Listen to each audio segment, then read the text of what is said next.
2. The Encore coddles occupants with a surprisingly supple ride given its short wheelbase as well as exceptionally low interior noise levels and upscale interior appointments, part of an overhaul for 2017 that also includes updated exterior sheet metal.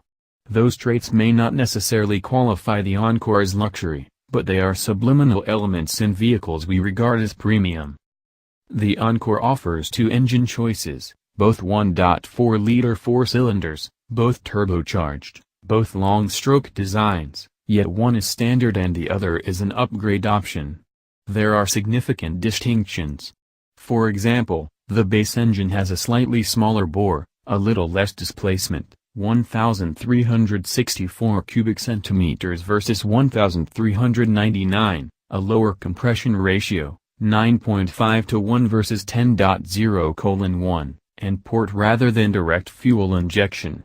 The net result of these differences is a power disparity that may seem modest but in the realm of this small fry is significant, 138 horsepower and 148 pounds-to-foot of torque for the base version, 153 horsepower and 177 pounds-to-foot for the upgrade. The higher output engine is an $895 option on the Sport Touring trim level as well as, in ascending order, the Preferred 2, Essence, and Premium. It can be had either with front or all-wheel drive. It's not available on the two lowest priced versions, the base trim and the Preferred. Note that even the upgrade engine is not the hottest power plant in the segment. The Kia Soul Turbo, 201 horsepower, and the Nissan Juke, 188 ponies, have a lot more punch, and they get off the line with greater urgency.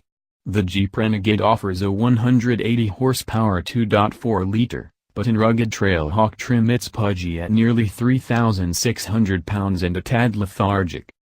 But while the Encore, even with the higher output engine, is not the quickest little pony in the subcompact corral, it's not the slowest, either. In our recent test of a front-drive Sport Touring Encore, we recorded a 0 to 60 mph time of 7.8 seconds and a 16.2-second quarter-mile at 86 mph. We characterize those results as peppy, noting that it was the quickest Encore we tested. Adding all-wheel drive, of course, adds mass. This all-wheel drive Sport Touring weighed in at 3,382 pounds versus 3,244 for our front drive example. We photographed an Encore Premium, and the inevitable consequence of greater mass is slower acceleration, in this case 8.4 seconds to 60 and 16.6 seconds through the quarter mile at 83 mph. Those results don't really constitute peppiness. In any case, it's clear that getting pinned against the seatback isn't part of the appeal with these vehicles. But on other portions of the dynamic scorecard the all-wheel drive Encore acquits itself pretty well.